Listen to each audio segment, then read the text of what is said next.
nagyon jól versenyeztetek.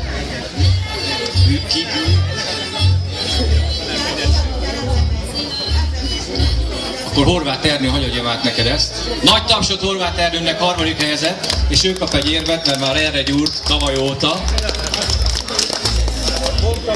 És Pápa Dávid harmadik helyezettnek gratulálunk.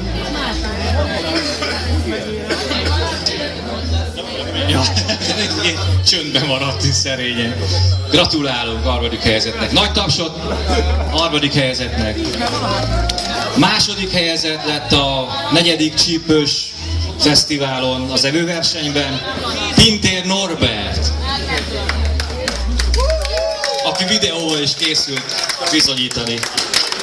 Egy oklevél, egy érem és csípős szósz, amíg nem lett volna elég.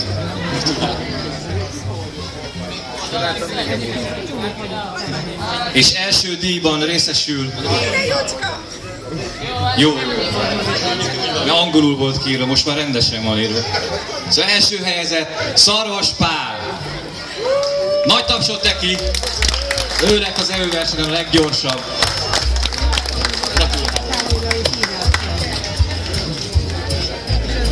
Az a vicces, hogy mi